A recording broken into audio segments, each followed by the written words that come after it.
KCR oats కలిసి అన్నీ వస్తున్నాయి. ఇంకా అధికారంకి వచ్చినాక వాళ్ళకు నెత్తికి వాళ్ళు అనుకుంటున్నారు అన్ని ఓట్లన్నీ కాంగ్రెస్ ఓట్లన్నీ కాంగ్రెస్ ఓట్లు కాదు.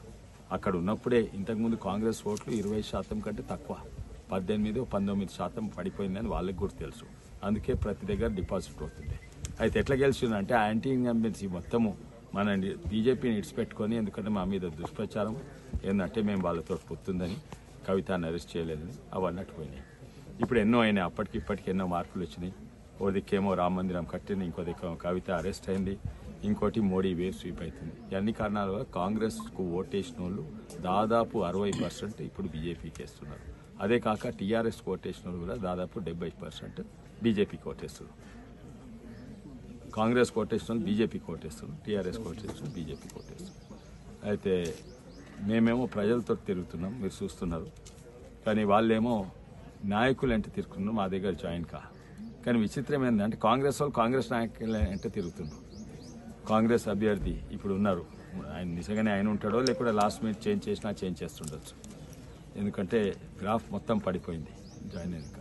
అయితే వాళ్ళంట కాంగ్రెస్ నాయకులు అంటే ఏదైతే కాంగ్రెస్ నాయకులను హింసించిండో, ఎంఆర్ఓలను పెట్టి పోలీసు వాళ్ళని పెట్టి హింసించిండో, ఇప్పుడు వాళ్ళనే బట్టలాడే పరిస్థితి వచ్చింది. నాకు సపోర్ట్ అని అది ఇంకొంతమంది బీజేపీ నాయకులు ఎంత జాయిన్ కా అని తిరుగుతున్నారు. ఈ యాత్ర చూసి వాళ్ళు కూడా యాత్ర ప్లాన్ చేసిండ్రు. ఇదే యాత్ర నక్షాలు తెప్పించిండ్రు. మేము కార్ల యాత్ర చేస్తే మేము పాదయాత్ర చేస్తామని ఏదో చేసిండ్రు. తర్వాత ఆ యాత్రను కూడా క్యాన్సిల్ చేసిండ్రు. అది తెలుసు, ఎందుకంటే ఆయనకు తెలిసి ఏమవుతుందో. ఎన్నో గ్రామాలు 300 గ్రామాలు నేను తిరిగితే దాంట్లో 95% ఆయన ఎప్పుడు అడుగు కూడా పెట్టలేదు. నేను ప్రతి గ్రామానికి 3-4 పచ్చాలు పోయినా. అయితే మళ్ళీ ఎలక్షన్స్కి వచ్చిండని తరిమి వెళ్ళగొట్టాలని ఆ యాత్ర క్యాన్సిల్ చేసుకుంటాం. డిబేట్లు పెడదామంటే ఎంతోమంది ఆ డిబేట్ల నుంచి క్యాన్సిల్ అయ్యారు. ఇంగ్లీష్లో చికెన్ అవుట్ అంటారు, డిబేట్ల నుంచి చికెన్ అవుట్ అయ్యారు. అయితే ఇటువంటి పరిస్థితి ఉంది. కానీ మేమైతే ప్రచారం చాలా ముందు మొదలుపెట్టినాము. దాన్ని ఇంతో అంతో రోజు ఇంకో ఎత్తుకు తీసుకువస్తున్నాము. లాస్ట్ డే వరకు పీక్గా తీసుకోవాలి. మేము ఊకుండేటోళ్ళం కాదు, ఎందుకంటే మాకు హయ్యెస్ట్ మెజారిటీ చేవల్ల రావాలని ఉంది. అండ్ మేము ప్రధానమంత్రి మోడీ గారికి ఇది కానుక ఇస్తాము. ఎందుకంటే ఇది కాదు కానుక, నిజమైన కానుక అంటే మాకు 500 సర్పంచ్ కావాలి, 5,000 వార్డు మెంబర్లు కావాలి, అన్ని మున్సిపాలిటీస్ మార్చేట్లు ఉండాలి, కనీసం 6 ఎమ్మెల్యేలు మార్చేట్లు ఉండాలి చేవల్ల ప్రాంతంలో. అప్పుడు ముఖ్యమంత్రి కూడా బీజేపీ, వచ్చే ముఖ్యమంత్రి కూడా బీజేపీ అవుతుంది. అది నిజమైన కానుక. ఎంత మెజార్టీ అనుకుంటున్నాం? మేము 3 లక్షల మెజార్టీ అనుకుంటున్నాము. కానీ ఇది పోటీ ప్రజలు పైసల మధ్యలో, ప్రజలు విస్కీ బాటిల్ మధ్యలో, ప్రజలు ల్యాండ్ గ్రాబర్స్ మధ్యలో, ఇవన్నిటి మధ్యలో. అండ్ మేమైతే భారీ మెజార్టీతో గెలుస్తాం అనుకుంటున్నాం. సర్వేలు కూడా అదే చూపెడుతుంది. ఇంకోటి ఏంటంటే మేము కుల మత రాజకీయాలు చేయము. వాళ్ళ అభ్యర్థి అంటేనే ఉన్నాడు ఏంటంటే నాకు 4 లక్షల ముస్లిం ఓట్స్ ఉన్నాయి, నాకు 2 లక్షల క్రిస్టియన్ ఓట్లు ఉన్నాయి, అయితే నేను గెలుస్తా. అది నేను అనుకుంటే రాజకీయ అవగాహన లేనట్టున్నది. ఆయనకి బిజినెస్, ల్యాండ్ గ్రాబింగ్లు, పౌల్ట్రీ ఫీడ్ తప్పడు. నాకు ముస్లిం ఓట్స్ ఉన్నాయి, నాకు క్రిస్టియన్ ఓట్స్ ఉన్నాయని రాజకీయ అవగాహన లేనట్టున్నది. మాజీ మంత్రి మొన్న మీ పైన ఒక ఆరోపణ చేసింది. మాజీ మంత్రి ప్రెసిడెంట్ ఎమ్మెల్యే అయితే బీజేపీ నుంచి, కాంగ్రెస్ నుంచి రెడ్డిలు ఉండరు, బీఆర్ఎస్ నుంచి బీసీ అభ్యర్థిని నిలబెడుతున్నాం. బీసీ అభ్యర్థి అధిక మెజార్టీని గెలుస్తారు, ఆ రెడ్డిలు అంటూ పక్కకు దక్కుతారు అనేది ఒక మాట చేసినాం మీ పైన, అంటే ఇద్దరి పైన. దానికి మీ సమాధానం? వాళ్ళు కేటీ రామారావు గారు మొన్న వికారాబాద్ మీటింగ్లో అన్నాడు ఏంటంటే ఎట్టి పరిస్థితిలో రంజిత్ రెడ్డిని ఓడగొట్టాలని. ఆయన మా అభ్యర్థిని గెలవాలని చెప్పలేదు. అంటే ఏమన్నట్టు ఎవరిని గెలిపియాలి, విశ్వేశ్వరరెడ్డిని గెలిపియాలని చెప్పకనే చెప్పాడు. మన పిసిసి ముఖ్యమంత్రి గారు ఇక్కడ వ్యక్తి విశ్వేశ్వరరెడ్డి గారు మంచి వ్యక్తి, కానీ మా కాంగ్రెస్కు ఓటేయమని చెప్పింది.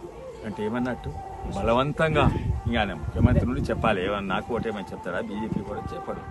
అయితే లీడర్ల కాడి నుంచి క్యాడర్ వరకు అసలు నన్ను గెలిపిస్తామని మొన్న నాతోటి పోటీ పడ్డోళ్ళు కూడా నా మిత్రులైనరు, లేకుంటే నాకు మిత్రులు కాకుండా కనీసం నాకు మద్దతు ఇస్తున్నారు.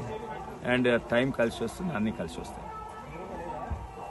ప్రజా ఆశీర్వాద యాత్ర లాస్ట్ దినం దీంతో ముగుస్తుంది. అమ్మపల్లి రామాలయంలో మొదలుపెట్టి షాబాద్, పూడూర్, పరిగి, అటు యాలాల్, తాండూర్ అవన్నీ వికారాబాద్లో అన్ని మండలాలు తిరుగుకుంటా మళ్ళీ చేవలకు వచ్చి చేవల నుంచి శంషాబాద్ రూరల్, మహేశ్వరం ఇక లాస్ట్ మండల్ ఇది. సో అన్ని 25 మండలాలు దీంతో యాత్ర ముగిస్తుంది. గుమ్మడివెల్లి గ్రామంలో అంటే అది బార్డర్ గ్రామము. దాని తర్వాత భువనగిరి పార్లమెంట్ వస్తుంది. అక్కడ మన అభ్యర్థి నర్సయ్య గౌడ్ గారిని కూడా ఇక్కడ రమ్మని రిక్వెస్ట్ చేసినాము. బహుశా వారు కూడా జాయిన్ అవుతుండొచ్చు ఇక్కడ. కానీ ఈ యాత్ర నిజంగానే మేము అనుకున్న దానికంటే ఎక్కువ సక్సెస్ అయింది. అది దాదాపు 370 గ్రామాలు మా టార్గెట్ ఉండే. అంటే యాక్చువల్ పోయింది 320 గ్రామాలు ఎంతో పోయినట్టున్నాము. అది చెప్తారు ఇప్పుడు లెక్క అవుతుంది. కానీ పక్క గ్రామాల నుంచి కూడా వచ్చిండ్రు. ఇది ముఖ్యంగా ఆశీర్వాద యాత్ర. ఎందుకంటే నామినేషన్ ఫైల్ చేయకముందు అందరు ఆశీర్వాదం తీసుకొని నామినేషన్ 20 తారీఖు ఫైల్ చేస్తామని నేను యాత్ర మొదలుపెట్టిన. కానీ ఇది ఒక జాయినింగ్ యాత్ర తిరిగి అయిపోయింది, ప్రచార యాత్ర తిరిగి అయిపోయింది. ఎందుకంటే ఎంతోమంది షాబాద్ నుంచి ఎంతోమంది ప్రతి దగ్గర ఊర్లో మేము జాయిన్ అవుతున్నాము అని జాయిన్ అయ్యారు. కొన్ని జాయిన్ అయితే అసలు మాకు రూట్ మ్యాప్లు లేకుండే, అయినా కూడా అక్కడ బలవంతంగా తీసుకొని జాయినింగ్ అయింది. కొన్ని జాగాల రోడ్డు మీదకి వచ్చి ఆపినరు ప్రజలు ఆపి మేము అనుకుంటాం చందాలు అడుగుతుంది. కానీ చందాలు అడుగుతుంది కాదు, వాడు అడిగేది ఏంటంటే బీజేపీ కండు అడుగుతున్నారు. కండు అడిగి వేసుకొని జాయిన్ అయినరు. దాదాపు ఇప్పటి వరకు కనీసం ఒక టైం లేకుండా కానీ ఎక్కువనే జాయిన్ అవుతున్నట్టు దాదాపు ఇప్పటి వరకు ఒక 3-4 వేల మంది జాయిన్ అయినరు. అందులో కొంతమంది సర్పంచ్లు, ఎంపీటీసీలు కూడా ఉండే, కానీ వాళ్ళు వేరే జాయినింగ్ అవుతుంది. నిన్న పార్టీ ఆఫీస్లో కొంతమంది పోయి జాయిన్ అయినరు. దీని ప్రభావం అయితే గ్రామీణ ప్రాంతాలు చాలా ఉన్నది.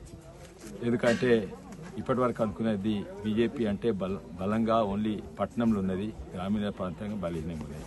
మొన్న రిజల్ట్స్ చూసినా కూడా చేవెళ్ళ, వికారాబాద్, తాండూరులో తక్కువనే వచ్చినాయి. తాండూరులో ఏమో జనసేనకు 4,000 వచ్చినాయి, వికారాబాద్లో 7,000 వచ్చినాయి. కానీ ఈసారి 10 ఇంతలు పెరుగుతాయి. 7,000 వచ్చిందంటే 70,000 తప్పనిసరి వస్తాయని నాకు నమ్మకం ఉంది. ఎందుకంటే లీడర్లే కాక ఓటర్లు కూడా, వాళ్ళ లీడర్లను చూడండి, వాళ్ళు కూడా మన కాంగ్రెస్ లీడర్లు వాళ్ళు కూడా విశ్వేశ్వరరెడ్డి గెలుస్తున్నారు అనుకుంటారు. అది కూడా టీఆర్ఎస్ లీడర్ కూడా వాళ్ళు కూడా విశ్వేశ్వరరెడ్డి గెలుస్తున్నారు అనుకుంటారు. మళ్ళీ కింద ఓటేషన్లు చూస్తే సర్వేలలో దాదాపు 55-60% కాంగ్రెస్కి ఓటేసిన వాళ్ళు మొన్న ఇప్పుడు బీజేపీకి ఓటేస్తాం అనుకుంటారు.